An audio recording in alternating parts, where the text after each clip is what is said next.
नमस्कार, मैं रश्मि किटिका। नवभारत में आप सभी का बहुत बहुत स्वागत है। शुभारंभ एक ऐसी रियल एस्टेट कंपनी है, संस्था है, जिन्होंने ना सिर्फ घर दिलवाने का सपना साकार किया है, बल्कि ट्रस्ट और ट्रांसपेरेंसी से कस्टमर का भरोसा भी जीता है। आजकल रियल एस्टेट को लेके लोगों के मन में काफ़ी कन्फ्यूजन रहता है, क्या खरीदे, किसमें इन्वेस्टमेंट करें। इन सब कन्फ्यूजन का सवाल ढूँढने के लिए आज हम यहाँ पे आए हैं। आज हम शुभारंभ के बारे में जानेंगे, इनके अपकमिंग प्रोजेक्ट्स के बारे में जानेंगे और ये सारी बातें जानने के लिए वाइब्रेंट विदर्भ में हमारे साथ शुभारंभ के डायरेक्टर शक्ति मेहता जी है। सर, आपका नवभारत में बहुत-बहुत स्वागत है। सर, आजकल हम देखते हैं कि विदर्भ में रियल एस्टेट को लेके लोगों की क्या सोच है? मतलब ज़्यादा इन्वेस्टमेंट पे वो ध्यान देते हैं, क्योंकि पुणे, मुंबई में हम देखते हैं वहाँ पे इन्वेस्टमेंट रियल एस्टेट में बहुत ज़्यादा करते हैं। विदर्भ में क्या सीन है? सबसे पहले आप सभी का बहुत बहुत धन्यवाद कि आपने मुझे यहाँ अपने दो शब्द रखने का मौका दिया। और जैसे कि आपका क्वेश्चन था कि विदर्भ का क्या हाल है, तो विदर्भ में आज की तारीख में काफ़ी तेज़ी से ग्रोथ हो रहा है। और भारत में देखेंगे तो सबसे तेज़ी से 10 बड़े शहरों में, बढ़ते हुए शहरों में नागपुर शहर का आज की तारीख में नाम है। और ख़ास करके शुभारंभ रियल एस्टेट का काम ऐसा है कि हम लोग 100% इन्वेस्टर्स के लिए सेल नहीं करते हैं। जो भी प्रोजेक्ट लेके आते हैं उसमें 60-40 का रेशो मेंटेन करते हैं, जिसमें से 60 एंड यूजर को दिया जाता है जो घर बना के रह सके वहाँ पे, और सिर्फ 40% के आसपास इन्वेस्टर को एंटरटेन किया जाता है। इससे होता क्या है कि जो प्रोजेक्ट हमारे रहते हैं उस प्रोजेक्ट में बहुत जल्दी कंस्ट्रक्शन स्टार्ट हो जाता है, मकान बनना स्टार्ट होते हैं। तो जिन्होंने इन्वेस्टमेंट किया उनका रिटर्न आना काफ़ी ज़्यादा जल्दी बढ़ जाता है।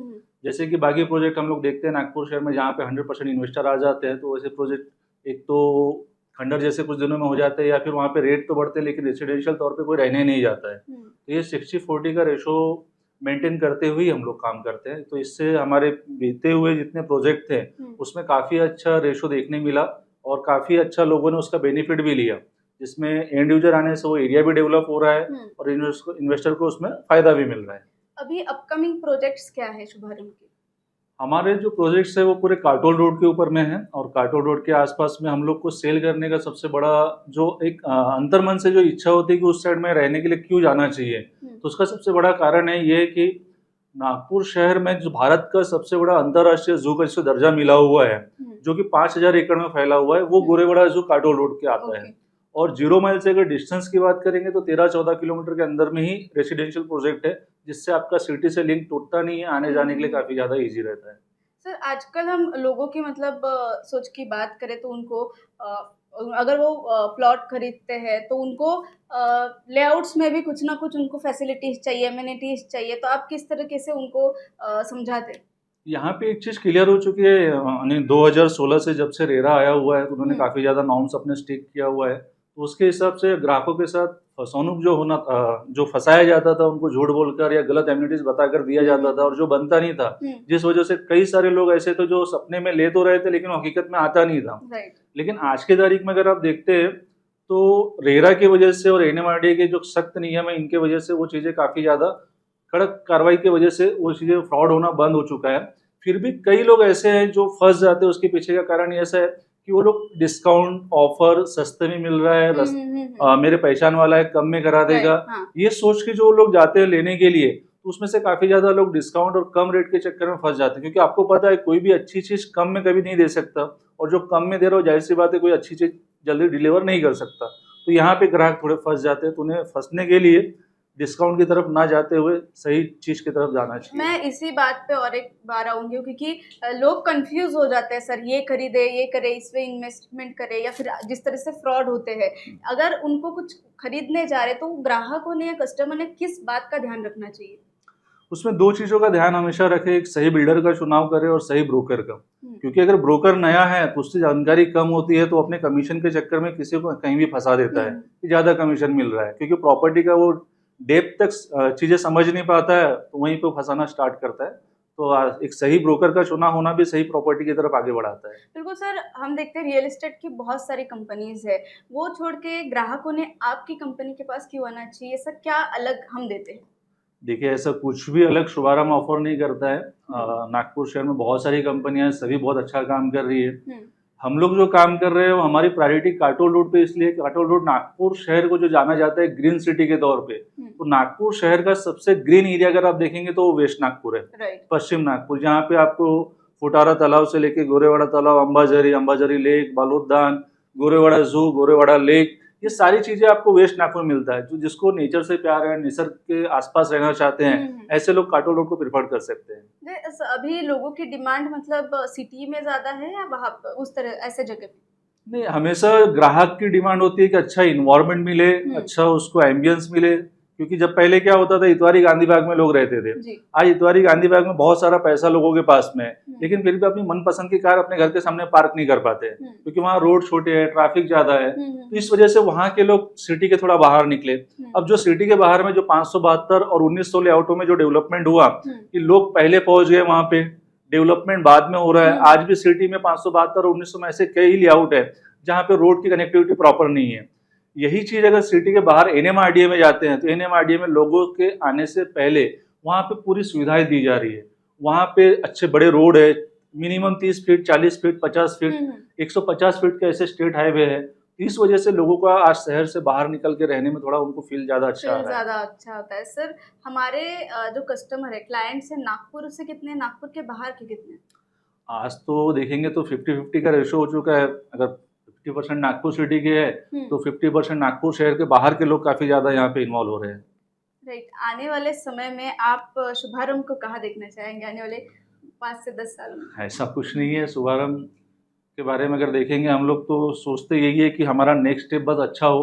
आगे का तो जाहिर सी बात है अच्छा ही होगा। तो हम लोग सीधा सिर्फ सेकंड स्टेप पे देखते हैं कि आज के बाद का जो अगला कदम है वो सही दिशा में जाए।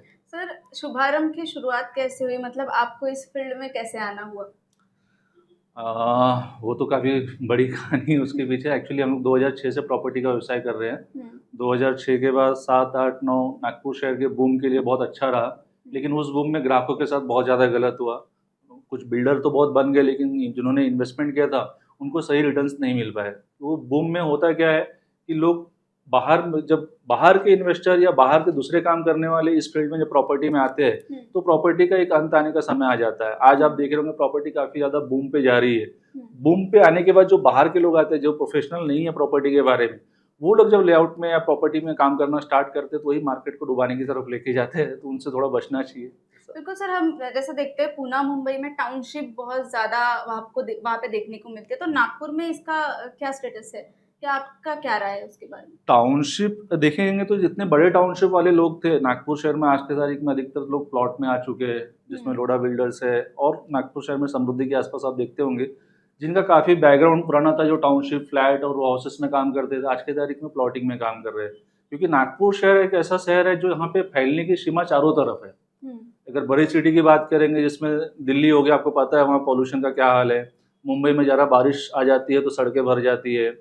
चेन्नई में पानी का लेवल कम हो चुका है, लेकिन नागपुर शहर में ऐसा कोई प्रॉब्लम नहीं है। नागपुर चारों तरफ आसानी से फैल सकता है, और नागपुर का लैंड एरिया काफ़ी ज़्यादा अच्छा है, इसलिए यहाँ पे टाउनशिप से ज़्यादा प्लॉट की स्कीम चल रही है। बिल्कुल। हमारे कंपनी की यूएसपी क्या है?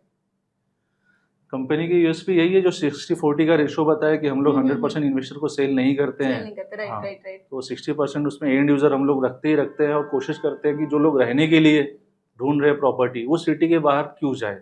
क्योंकि क्या होता है, सबसे पहले जो भी नागपुर शहर में इन्वेस्टमेंट करता है या घर बनाने के लिए प्रॉपर्टी देखता है, तो वो अपने घर से दूरी गिनता है कि मेरे घर से एरिया काफ़ी दूर हो रहा है, या मेरे घर से 15 किलोमीटर पे आ रहा है। लेकिन लोग ये नहीं सोच पाते कि जब हम लोग वहाँ रहने चले जाएंगे तो वहाँ पे चीज़ें क्या क्या है, या उसके आसपास में चीज़ें क्या है वहाँ से। तो उन्होंने वो चीज़ों को देखना चाहिए, जिस एरिया में हम लोग रहने जाने वाले हैं वहाँ पे क्या मिल रहा है, क्या मिलने वाला है, और भविष्य में क्या चीज़ें आने वाली है। इसका अगर वो अच्छे से ध्यान रखते हैं तो उनके लिए डिसीजन आसान होगा। हमारे जहाँ पे प्लॉट्स है वगैरह, तो वहाँ पे लोग रेसिडेंशियल के लिए करते हैं, कमर्शियल के लिए ज्यादा ये करते हैं? मैम, वो उस एरिया में तो हमारे पास अभी तक 2000 से ज़्यादा लोगों को हम लोगों ने प्रॉपर्टी दे चुके हैं।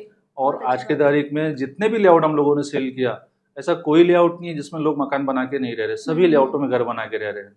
ये हमारा सबसे रेसिडेंशियल यूज के लिए वहाँ पे सारे फैसिलिटीज और सारे ये सारी फैसिलिटीज बातें है, हैं। सारे फैसिलिटीज। अभी आजकल सर ट्रेंड में क्या चल रहा है रियल एस्टेट के इसमें?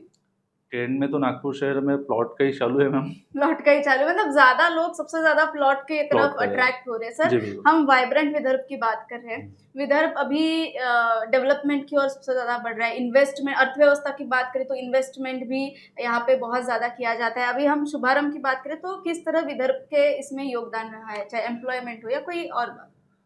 देखिए कैसा है, सबसे पहली चीज़ बढ़ते हुए चीज़ों में एक रियल एस्टेट ऐसी चीज़ है जिसके आने से बहुत सारी चीज़ों को रोज़गार मिलता है। जैसे प्रॉपर्टी परचेज़ करते हैं, प्रॉपर्टी हम्म। परचेज़ करने के बाद वहाँ डेवलपमेंट आता है, तो वहाँ से एक लेबर से लेके एक आर्किटेक्ट, इंजीनियर, ठेकेदार, कॉन्ट्रैक्टर, इन सभी को रोज़गार मिल रहा है। तो अगर आप हाँ। नागपुर शहर में रियल एस्टेट की बात करेंगे तो रियल एस्टेट एक ऐसा फील्ड है जो लेबर से लेके तो आर्किटेक्ट, इंजीनियर तक सबको रोज़गार देता है। इवन अगर आप अपना ग्रोथ की बात करेंगे तो सबसे ज़्यादा महसूल विभाग का ग्रोथ रहता ग्रोथ है। रहता है, राइट, वो तो तो वो रहता है। चीज़ ये प्रॉपर्टी से रिगार्डिंग ही है। तो रियल एस्टेट का सबसे महत्वपूर्ण हाथ हर चीज़ में है, रोज़गार से लेके तो सारी चीज़ों में। अगर लोगों को इन्वेस्टमेंट करना है तो लोगों को फ्लैट्स में करना चाहिए, प्लॉट्स में करना चाहिए? देखिए, फ्लैट का एक अलग चीज़ है, प्लॉट एक अलग चीज़ है। जिसको आज तुरंत रहना है, सेफ्टी सिक्योरिटी देखना है, उसने फ्लैट की तरफ जाना चाहिए। लेकिन इन्वेस्टमेंट के नाम पे फ्लैट लेना ये सही बात नहीं है, क्योंकि कुछ दिनों के बाद कंस्ट्रक्शन पुराना होते जाता है, फ्लैट की कीमतें एक रुक जाती है। लेकिन प्लॉट एक ऐसी चीज़ है कि जितना आप उसको वेट करेंगे, जितना आप उसको रोकेंगे, आपको उतना ज़्यादा बेनिफिट उसके होगा, रेट्स बढ़ते जाएंगे बढ़ते जाएँगे। फ्यूचर में जितना। हाँ, कंस्ट्रक्शन में कैसा है, फ्लैट का आप उसको यानी आपको 200 फ्लैट चाहिए तो आप बना सकते हैं, लेकिन जब ज़मीन खत्म होते जाएँगे तो प्लॉट आप नए नहीं बना सकते। बिल्कुल, तो बिल्कुल। उसकी यानी मैन्युफैक्चरिंग नहीं है प्लॉट की, तो इस वज़ह से आप उसको नहीं, ज़्यादा बिल्कुल, ग्रोथ है। बिल्कुल सर, आखिर में हमारे दर्शकों को आप क्या बताना चाहेंगे, क्या सलाह देना चाहेंगे? दर्शकों के लिए मैं यही कहना चाहूँगा अपने अनुभव के साथ में कि आप डिस्काउंट, ऑफ़र और सस्ते के चक्कर में कभी ना जाएँ। 2 पैसा महँगा लीजिए, क्योंकि 2 पैसा महँगा लेते समय लगता है, लेकिन बाद में हमने क्यों लिया है, जब ये पता चलता है ना कि भैया वो 2 पैसा सस्ता लेने के चक्कर में कहीं जाके फँस गया है, तब ये एहसास होता है कि महँगा लीजिए, अच्छा ही लीजिए। यही मैं आपसे कहना बिल्कुल, चाहूँगा। बिल्कुल sir, thank you so much हमारे साथ जुड़ने के लिए, क्योंकि आपने इतने समय में इतने अच्छे कस्टमर्स का ट्रस्ट जो है वो जीता है। शुभारंभ का नाम हर जगह पे होता है और आज हमारे साथ बात की आपने, वाइब्रेंट वेदर में हमारे साथ जुड़े, इसलिए आपका बहुत-बहुत शुक्रिया और आने वाले समय में आपको ढेर सारी शुभकामनाएँ। जी, जी, नवभारत को भी बहुत-बहुत धन्यवाद। तो आज हम शुभारंभ आए थे, यहाँ पे हमने जो भी हमारे डाउट्स थे रियल एस्टेट को लेके, सर ने बहुत अच्छी तरह से समझाया है। जो फ्रॉड्स होते हैं, सबसे मेन बात होती है फ्रॉड, क्योंकि हम अपना जो रहता है सपनों का घर बनाना चाहते हैं, पूरे पैसे इसमें लगवाते हैं और उसमें फ्रॉड होता है, ये बहुत बुरी बात है। और शुभारंभ जैसी कंपनीज जो है इस फ्रॉड से बचने के लिए एक ट्रस्टवर्थी कंपनी है और आप यहाँ ज़रूर आइएगा, सर से मिलिएगा और ऐसे ही रियल एस्टेट के बारे में आपको बताते रहेंगे। तब तक मेरे साथ देखते रहिए। कैमरा पर्सन तन्मय के साथ रश्मि खिड़कर, नव भारत, नागपुर से।